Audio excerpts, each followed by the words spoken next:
XRP is in a whole lot of trouble. But actually, it's been that way for about 2 years now. They're in a very important lawsuit, Ripple versus the SEC, and the reason behind this lawsuit might actually be a significant amount darker than we initially expected. Now, you have to understand that major banks are starting to get into crypto. And we've talked before multiple times about how they're trying to manipulate you, how these bigger financial institutions don't want these crypto prices to go up. But what if I were to tell you that there's a video going around where you can literally see how the lawsuit versus Ripple makes an extreme amount of sense from a banking perspective. Why they literally do not want Ripple to succeed and how they might be using this lawsuit to protect themselves to make more money. Again, guys, welcome back. Hey guys, what is up? It's Dusty here. I usually say, a lot of you guys said bring the intro back. Hey guys, what is up? It's Dusty here and welcome back to another crypto video. And today we're doing some exposing and uncovering some truths. And again, guys, if you've not done so already, make sure you press that like button. I've already said it, but the main goal of my channel is to make sure that every single person watching my channel is either going to become a millionaire or a billionaire or maybe something better than that. And if you are along with me on this journey, make sure you press that like button. That's all I'm asking from you. I'm gonna try to give you all the tips that I can think of to make you succeed in your journey. And I personally think knowing everything about your investments, so knowing everything, for example, about XRP or the manipulation, can aid you in your journey. And a quick little shout out, if you're looking for a place to trade crypto in the US, UK, wherever, check out BitGet with the link down below as you can get some crazy bonuses, up to $8,000 even. Here's a video of Christine Moy, formerly of JP Morgan and now at Apollo Global. This video alone should for you guys just let some bells be ringing like ding, ding, ding, ding. Yeah, I understand now why they sued Ripple. It makes a whole lot of sense. Let's watch it together, shall we? We have spent the past year working on blockchain-based core banking systems to make global payments more seamless, efficient, and programmable. While building the technology was certainly difficult, the hardest part was working through the various internal and external approvals required for legal and regulatory treatment of the blockchain-based deposit system. We are proud to announce that we are now live and able to facilitate cross-border transfers for corporate clients 24 hours a day, 7 days a week, 365 days a year, without being limited by traditional local cutoff times and pre-funding requirements. Additionally, we are continuing the US dollar multi-currency payments clearing system work that we announced with the Monetary Authority of Singapore as part of the Project Ubin Phase 5 last year, building a multi-bank shared ledger to enable cross-border and multi-currency payment settlements that are real-time and atomic for the ASEAN region. Now, you have to understand that this video is not from today, but I don't think that takes away any of the importance, because let's read this. On January 1st, 2021, 9 days after the SEC versus Ripple lawsuit began, John Deaton said it appeared the lawsuit may have been used as a sort of weapon because it made no legal or logical sense. Listen to her say, it was very difficult building the technology. What technology? Well, the last couple of years, they were focused on the cross-border payments without pre-funded accounts. Someone needs to tell her the technology to do exactly what she is so proud to announce in 2020 was already built in 2012, called the XRP ledger. Even Tim Draper called it on stage years ago, and the incumbents used their friends in government to slow down the disruptors. To make the story round, Wheezy said, sounds familiar regarding the video? If it does, then you believe in grand conspiracies. While JP Morgan is free to work with blockchain, Ripple is being stifled in the US. Christine Moy, again, who she is, formerly of JP Morgan, now at Apollo Global with Jay Clayton. Now, I don't want to go too far down the rabbit hole, but there are many people who call for this ETHgate. And honestly, once you start to look more and more into it, it does make a lot of sense. Again, these banks know very well, guys. And please understand this properly. These banks know. Take a look. Ex-Morgan Stanley CEO admits crypto could be a huge way powering monetary transactions. Take crypto. It's hard for me to understand why it has value. 50 years from now, maybe that will be a huge way the monetary transactions take place. It's easy to wire. You don't have to worry about putting in a bank. It's on a computer, he said. We don't need to go too far into it. You can already understand. These major banks know that once the people get control over their own money, they're done for basically, because why would you put it in a bank? And I have a critical example of that right here. Charles Hoskinson says every bank in America shills crypto. Here is how. Well, actually the picture is most important, but let's just see what he wrote. People keep asking, why isn't the crypto space doing a better job at marketing? The answer is that every bank in America does a pretty good job of doing it for us. And then there's a little picture. Ye, Kanye West, wearing a Satoshi Nakamoto hat after being kicked out of his bank account by JP Morgan. Hashtag Bitcoin. And that really makes you think about something. It really makes you think about the fact that Bank of America and others are not so keen on helping people out that are working in the crypto space as of this point. And I would say that that is more and more and more signs of why crypto is so important. They can't control your money. I've actually had this conversation on multiple different occasions. People ask me, why is crypto so important? And even back when Andrew Tate said something about crypto and I commented on that, people were laughing at my face, talking about why you really need this crypto so much. The reason that I'm a perma bull on crypto, that I'm never going to sell all my crypto and that I literally see a 0% chance of this going away is because regardless of what banks do to copy it, like we're seeing, for example, with Ripple being copied, which was logical, and a lot of other functionalities from the platformers like Ethereum will be copied for sure, they cannot take away and they can't really replicate the fact that you can control everything on your own. You are the sole owner of your cryptocurrency. They can't seize it from you. And theoretically speaking, you can keep all this money inside your head.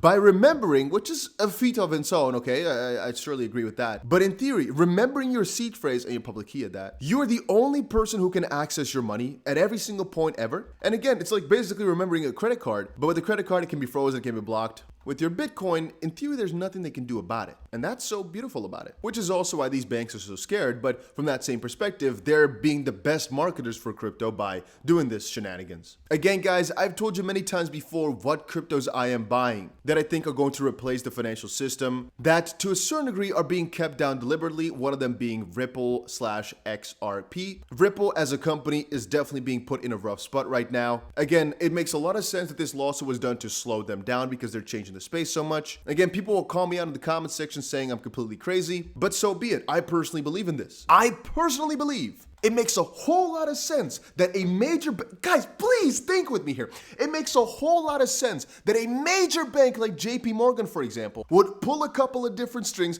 to try and get Ripple shut down because they want to copy the technology for themselves. Again, you gotta understand, this game is not a small game. We're talking so ridiculously much money that it makes a whole lot of sense for people to try every single dirty trick in the book. Because if you really start to read into it, you know, what they've done. For example, only on this front right here, it's like, wow, we're so proud of what we've built. Well, it was built 10 years ago already. Why are you so proud of that when literally at the same time, one of the most up and coming revolutionary, I'd say, companies that's working on this exact tech just got taken down for it. And you're like, well, we just did this. So look at me, I'm big boy. Again, banks have done their own analysis and know the crypto space right now has two parts. People that are very investor savvy and people who absolutely know nothing about investing. I've explained before that this mostly has to do with the different states of capital where basically the majority of degen crypto investors are not wealthy people. They're looking for a way to make a lot of money and so they're willing to risk more than the average person who is more financially secure. This is because all these people are in the accumulation of wealth phase, whereas a lot of savvy investors, a lot of the highly literate investors, they already have a lot of money and they're mostly trying to preserve their wealth. Which is why when I talk to you guys about Warren Buffett and whatnot, why they don't necessarily want or need to get into crypto. It's very volatile, it's emerging tech. It is essentially a lot riskier. And why would you risk the biscuit? Why would you risk it if all you have to do is keep your money stable? The only reason that some of these guys might want to get into it is if they want to hedge against all what they stood for. But that's kind of, you know, the opposite. If you're hedging against all that you ever stand for, you're basically literally betting against yourself to do well. So that would basically mean you're going to play a football game and you're going to make a whole lot of money if you win. Your success is going to pop off. Things are going to go well for you in life. But if you lose, well, you had yourself covered because you bet on the opposite team. It's like, yeah, you might indeed offset some of your losses, but if people find out that you are betting on the opposite team, that's kind of, you know, I wouldn't necessarily expect your side to win then if the players themselves on this team are betting on the other team to win. That doesn't make a lot of sense. Now, again, guys, I want to keep you all in the loop and by saying things are going pretty well for the Ripple v. SEC lawsuit. I think the judge is also starting to find out that there's no substance behind it. And I've talked about this multiple different times, but really when you start to think about the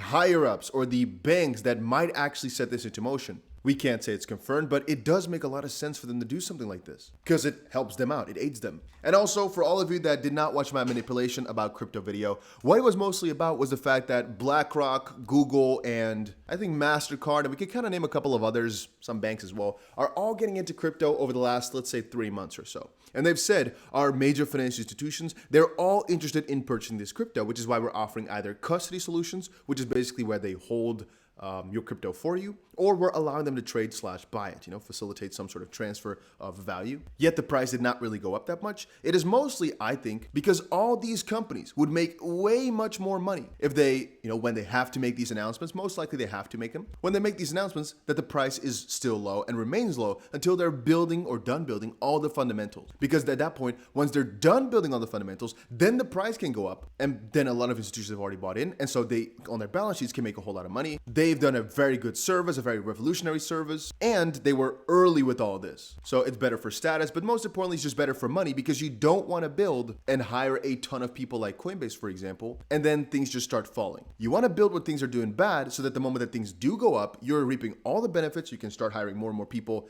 exponentially and basically make all your money before the big drop comes, where it doesn't matter anymore because you've already had the upside. If you're starting halfway throughout the upside, or maybe potentially at the top, well, there's a higher likelihood of you losing money in the end. And it would look worse on the balance sheet. It would look worse in the press. It would look worse everywhere. See, for example, Tesla. They were actually pretty early to get into crypto, and they're being absolutely shamed for it everywhere. They did. MicroStrategy, they keep continuously buying, but they're being shamed for it everywhere. If these guys were to just go fully into it and facilitate everything right now, the price would have to skyrocket. It just would have to. Most likely it's being kept down deliberately because it makes a whole lot of sense that if Google Payments is coming in and the price doesn't go up, they don't want it to go up. But hey, that's just a theory. Make sure you check out BitGet though. A link for that is down below. Guys, I keep reminding you, if you check out the link down below, you go to this page right here where you can see $8,020 worth of bonuses. Officially, it's $8,030. Not so sure why it says that number right there. But you can actually get multiple different bonuses on the BitGet website as well, or app. Just check the link down below, make yourself an account, and this page will change a little bit. It's just a temporary page while they set up this specific campaign. I basically arranged it so that every single person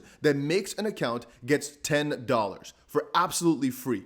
Nothing you have to do during the campaign period, which is hopefully a little while. The first 100 people to make an account get $10 for absolutely free. This is a trading bonus though. What is also going on during my campaign, which will end in a couple of weeks, actually will end in 1 week from now, every single person who deposits gets $20 that you can just do anything you want with. You can take it off, you can go smack it into somebody's face, do with it as you please. $20 for you for any single person who deposits something onto the platform. And then if you deposit more, and there's actually a full shtick about it, you can get upwards of $8,000 worth of bonuses. You can read everything about it right here. So it just depends on how much you deposit, If you deposit $125,000, which for a lot of people might be a lot, you get $8,000 for free. Again, as of this point, you can use this platform in every single country around the world. No KYC, no VPN, 30 Bitcoin per day withdrawal without any limits, very easy, without any delays, I should say. But if you get $8,000 worth of bonuses, you can use this with leverage to actually act as just hundreds of thousands of dollars of free trades. And that is just absolutely wild, because I would personally say, try use that bonus to the best of the ability. And that's literally a millionaire maker on its own. So go ahead, check it out. Again, I'm not a lawyer, not a financial advisor. Make sure you understand that and be careful whenever you're trading. But it's always an opportunity that's worth looking into. So check it out, and I'll see you guys again in another crypto video later today.